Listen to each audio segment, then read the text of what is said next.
Devil's Hole Ravine is located along the American shoreline of the Niagara River Gorge just north of the Niagara Glen. It is a deep, bowl-shaped basin of the Bloody Run tributary from glacial Lake Tonawanda. After the Niagara River eroded the Niagara Gorge beyond Devil's Hole, the waters of Lake Tonawanda was still draining. One of the secondary outlets was at Devil's Hole, where a waterfalls created a ravine adjacent to the wall of the Niagara Gorge. The flow of Lake Tonawanda diminished before this infant gorge could establish itself. The name Bloody Run recalls the massacre of British soldiers by the Seneca Indians in 1763. The legend of Devil's Hole. On his return to Lake Ontario, La Salle and his guide passed the huge cavern in the cliff of the gorge, below the whirlpool, which is known today as the Devil's Hole. La Salle looked down into it, and his guide told him that it was the abode of the evil spirit. This interested La Salle, and he proposed that at once to descend into it. His guide, seeking to dissuade him, related to him the following story, a tradition which has been handed down among the Seneca Indians for generations.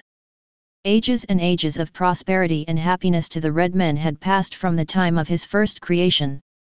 The Great Spirit loved his red children, and gave them this country for the sole use and enjoyment.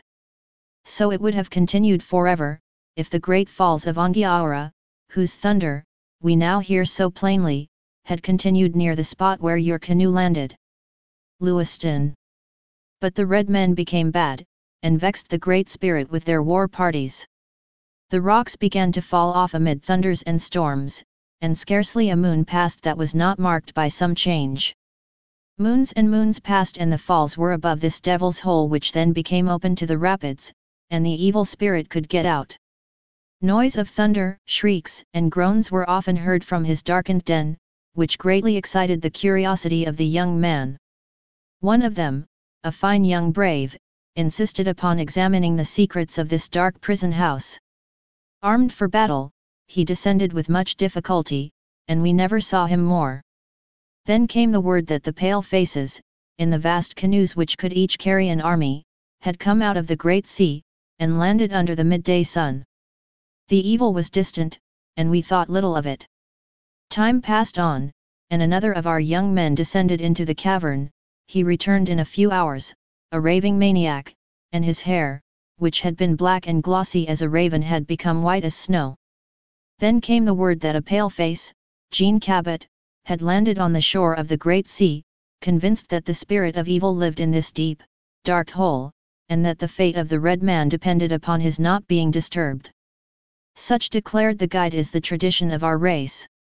Judge them, my white brother, whether you could disturb the evil spirit in his abode, and not suffer the penalty.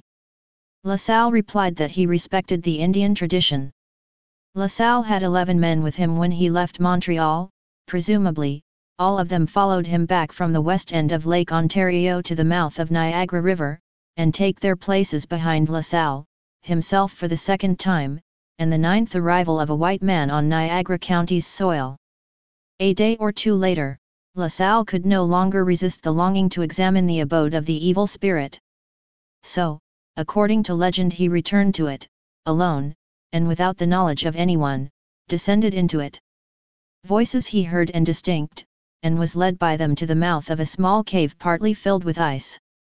Here a voice, in the Iroquois language, became distinct in an urgent warning against his prosecuting his proposed discoveries in the West. "Return," said the voice, "to your home in Canada, and wealth, honors, a long life and usefulness will be yours, and when death comes, generations of your descendants shall follow you to your grave, and history shall transmit your name to prosperity as the successful founder of a great empire. Proceed to the West, and although gleams of hope may, at times, shine in your path, ingratitude and disappointment will be sure to meet and follow you, until a treacherous murder shall end your days remote from human habitation, without the shelter of even a wigwam of a friendly red man." The eagles of the desert shall strip the flesh from your bones, which shall lay bleaching under the tropical sun, unburied and unprotected by the cross you now so devotedly cherish. La Salle heard no more, but fled out of the devil's hole with the utmost of most speed, regretting that he had ignored the advice of his guide. On return to his men, he found that some of them had deserted and started back to Montreal. This was his first misfortune after his visit to the devil's hole. He proceeded to the west. During a subsequent journeys he reached Niagara, and passed the devil's hole again, at least 10 visits in all when he passed it for the last time. In 1683 he must have meditated how exactly every prediction made by the voice and the devil's hole, 14 years before, had been fulfilled, and he must have recalled with horror the final prediction of that voice, for he was then on his way to France, all his fortune gone, his Indian empire in Illinois wiped out entirely, and he plans to secure the aid of the French court to found a colony in Louisiana. In that attempt, the last and direct prophecy of his voice of the evil spirit was destined to be fulfilled to the letter. By the summer of 1761, the British had all but displaced the French as a military threat or political organization in North America.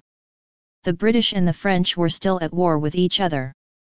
The portage routes along the Niagara frontier were important to the military as essential supply lines and had to be protected.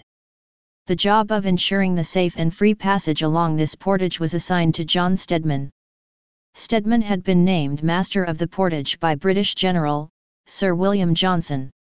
With his assignment, Stedman was given the task of reorganizing the methods of transporting material along the portage of the Niagara River, including the difficult climb at the Niagara Escarpment. John Stedman was granted a large area of land as a reward for his service. During the French rule, the local Seneca Indians were employed along the portage carrying supplies and cargo. They had the most difficult job of carrying these supplies up and down the escarpment, an area known to the Indians as crawl on all fours. During 1762, Stedman made many improvements to the portage, which included the use of horses and carts. The Seneca porters objected to the arrival of the covered Conestoga wagons, which soon resulted in those Seneca Indians becoming unemployed. Indian disenchantment soon followed. The Niagara portage was a vital transportation link for supplies and troops being sent to forts throughout the upper Great Lakes in order to suppress the raids against British garrisons by the Indians as directed by Seneca Indian Chief, Pontiac. Chief Pontiac had claimed to have had a recent meeting with the Master of Life. The Master of Life deplored the Indians' dependence upon the white man and urged all those who believed to enter into a crusade to drive the white man out. Some segments of the Indian nation immediately began their crusade, while others, such as the Seneca in Niagara, were much less convinced in light of their employment by the French and then the British. During the summer of 1763, Pontiac's warriors attacked many British outposts in the upper Great Lakes region.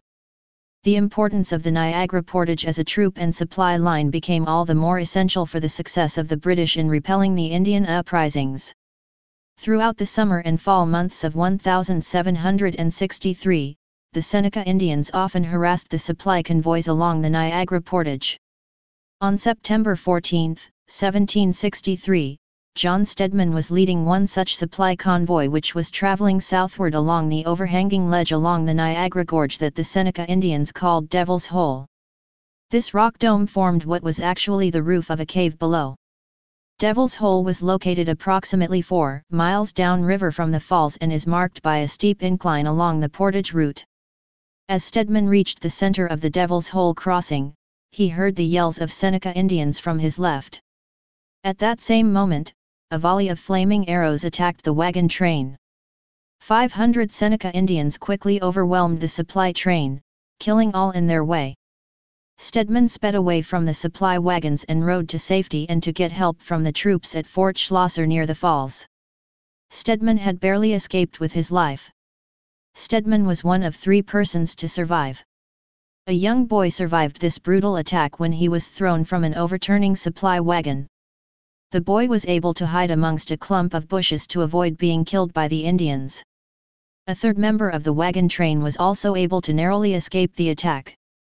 A rescue party from Fort Gray at nearby Lewistown, located north of Devil's Hole, responded after hearing the Indian war cries. The Seneca Indians waited for the arrival of British reinforcements and sprung a similar ambush upon them as well. Not a single person survived the Indian attack. By the time troops arrived from Fort Schlosser, they found only the dead. Victims had been scalped. Fearing a similar attack, the British quickly withdrew to Fort Schlosser. After several days, the British troops returned to the site of the Devil's Hole massacre. Here they counted 80 dead bodies. Many of the bodies had been thrown into the gorge by the Indians following the ambush. Not long after the massacre, Sir William Johnson was informed that the massacre was arranged by Farmer's brother, a young Seneca Indian warrior and his followers who sympathized with Pontiac's ideology. Others speculated that it was a Seneca Indian uprising in general.